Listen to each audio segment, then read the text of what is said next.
There are tons of questions to consider when structuring your online membership. Should you offer a free plan? Should you break your membership up into tiers? What content should you put into your different tiers? In this video, we're going to tackle all of these questions and more so you can choose a membership structure that works for you. Let's get into it.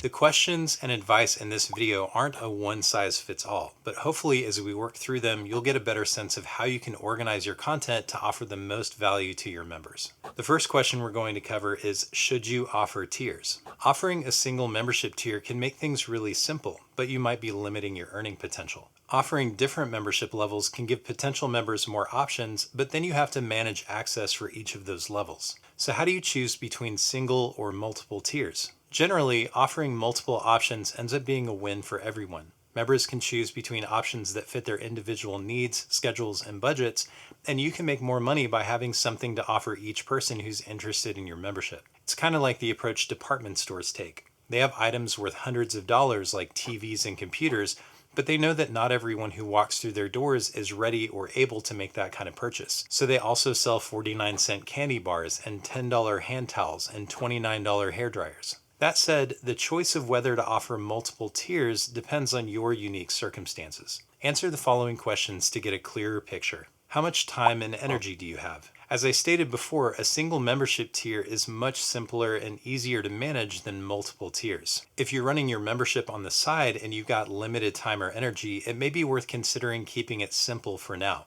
But if you have the time and energy, offering different options can help you earn more, which may also eventually free up more of your time. How much content do you produce? The answer to this question can go hand in hand with how much time you have. Generally, the more time you have, the more content you're able to produce, and the easier it can be to break your content up into different tiers. If you only produce one piece of content per week or less, it may be difficult to offer enough different options to justify multiple tiers. How much content have you already created? If you've been creating content for a while and have an archive of great articles, art pieces, or other digital products, you could make those available in a higher tier membership plan. If you're just starting out and haven't built an archive yet, that's okay. Just keep in mind that the things you're creating today could be used in the future to offer even more value to your members. How much access do you want members to have to you? If the idea of interacting directly with your members energizes you, you could leverage access to you to offer different membership tiers. On the other hand, if you feel exhausted just thinking about meeting with people regularly,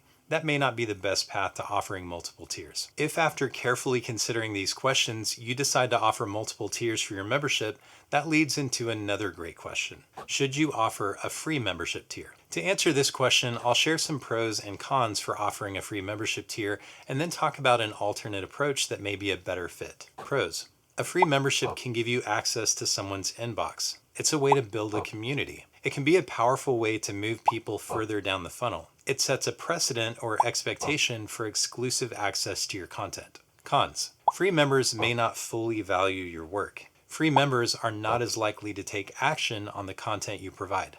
You're investing time in customers who may never pay you. Looking at these lists, it may seem like the cons cancel out the pros, but it's not quite that simple. It might feel nice to offer a free membership, but just like with any part of your funnel, you want to ask questions to ensure that it's a good investment that will eventually bring you a return. So ask the following questions. What is the time and energy cost of having a free membership tier? What percentage of free members would need to become paying members to justify that cost? Do you have a reliable way to measure the cost and conversion? These questions assume your eventual goal is to turn a free member into a paying member, but you could also trade that out for other goals like getting them to purchase some other non-membership product from you or using your free members as ambassadors for your paid membership tiers. The bottom line here is to think of your free membership tier as an investment and then make an informed decision about whether or not the investment is worth it.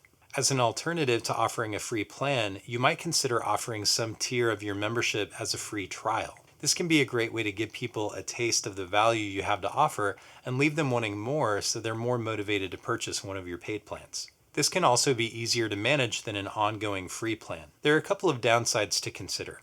Trial customers don't usually stick around as long, so you don't have as much time to build a relationship. Also, with a trial, you're giving away valuable content that's typically reserved for paying members. Still, if you're finding it difficult to justify an always free plan as an investment, offering a free trial could be a great alternative. Real quick, if you're getting value from this video so far, please give us a like and consider subscribing, especially if you're a creator who's trying to make a living from your passion. Not only will you get more videos like this in your feed, but it also helps us share these valuable tips with more people. Now on to the next question. What kind of content should you put in different tiers? How you separate your content between membership tiers depends heavily on what kind of content you have to offer, but we're going to approach this from two different angles. First, let's talk about separating content by category. You can structure your membership tiers based on the different categories of members you might serve. For example, let's say you teach business development. You could structure your categories around different levels of achievement, like a 101 membership for people who are starting their first business, an intermediate membership for people who run a successful business with employees, and an advanced membership for people who run multiple businesses. You could also structure your categories around different demographics of business owners, like freelancers, solopreneurs, or small business owners. Rather than share different levels of the same content, you're sharing different content with specific categories of members that's catered to their unique needs. Now let's talk about separating content by access. The more common way to structure your membership content is to offer different levels of access based on the cost of different membership tiers. In this structure, you'd offer the least access to your lower paying tiers and the most access to your higher paying tiers. You can offer different levels of access to one or more of the following categories. Access to you. You can structure your membership where your lowest tier has little to no contact with you, while your highest tier does a monthly one-on-one call. Access to your archive. Your lower tier members may get weekly content from you, while your highest tier gets access to everything you've ever produced. Access to behind-the-scenes content. Lower tiers could get the final product, while higher tiers get to watch you work behind the curtain. Early access to content. Higher tiers could get access to your articles or videos days or weeks before anyone else. Or they could tune in and interact live, while your lower tiers only get to watch the replays. Access to ongoing content. You could offer a special feed of content exclusively for higher tier members. Access to other members. You could facilitate community interaction for higher tier members, giving them access to resources and insights from other members. The idea with separating content by access is to give potential members an option that fits their schedules and budget while giving you the ability to earn more by having something to offer everyone. Now that we have an idea of how we might want to spread our content out over membership tiers, it's time to ask the next question. How many tiers should I offer? Again, this can vary depending on how much and what kind of content you offer, but for most memberships, the sweet spot is somewhere between 3 and 5 tiers or plans. You want to offer enough different options that it's easy for the right person to choose a membership tier that fits their time and budget, but not so many that there isn't a clear right choice. If you're having trouble deciding, 3 tiers or 4 with a free tier can be a great place to start. In this case, your structure could look something like this. A free tier with limited access, like a weekly blog. A basic tier with a bit more access, like a weekly blog with a companion video.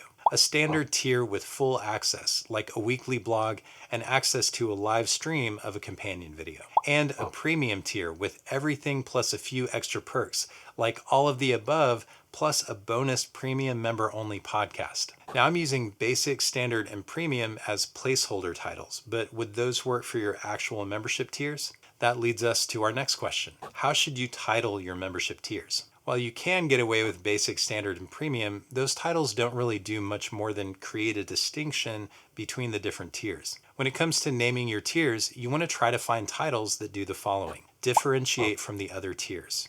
Describe the level of membership benefits, and support your membership brand. For example, let's say you're a musician offering 3 different tiers of membership to exclusive content. You might use something like this. Low tier, the front row. Mid tier, the backstage pass. High tier, the green room. These check all 3 boxes. They're clearly separate tiers of membership. They represent different levels of access, and they play off themes that are familiar to music fans. So now that you know how many membership tiers you want to offer and how you'll title them, there's still a really important question we need to answer. How much should you charge for each tier? This question deserves a whole video by itself, but for now, let's talk about a few guiding principles to help you decide. First, price each tier of membership so it's a worthwhile investment for your member.